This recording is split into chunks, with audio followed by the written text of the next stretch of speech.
Hey everyone, this is Tim from YourSixStudios. Today in this video, I'm going to go ahead and show you how to factory reset your PlayStation 4 so you can go ahead and reset it and delete all your data. Let's go ahead and jump into the video right now.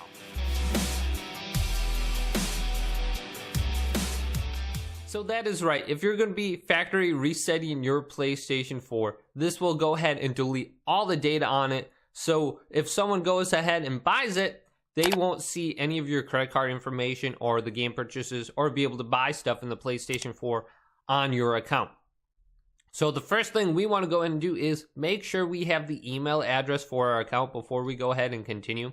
So if we go to account management and then go to account information, we will be able to find the email address so we can recover it on a different PlayStation 4 or PlayStation 5 in the future. So if we select sign in ID, this will display our email address. So write that down, save it, and remember the password so you can log in on your new PlayStation 5 in the future. So now let's back out and go to the main settings screen. Now use your D-pad and scroll all the way down to the bottom to initialization. Select X on this, and then go down to initialize PS4.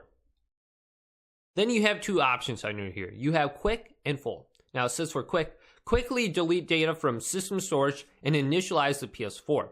This method might allow third parties to retrieve the data by using specialized tool. Okay, now let's go to full. Full says completely delete data from system storage and initialize the PS4.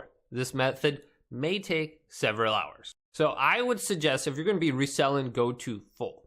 So once you select full, it's going to bring you to the screen where it says all users and all data will be deleted. This PS4 will be deactivated for any users who have activated as their primary PS4.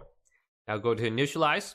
And now your PlayStation 4 will go ahead and restart, and it will boot to a screen that gives you an estimated amount of time. So hopefully this video did indeed help you resell your PlayStation 4. If it did, go ahead and leave it a big thumbs up. And subscribe to my channel down below for more tech out videos coming up next on YourSixStudios.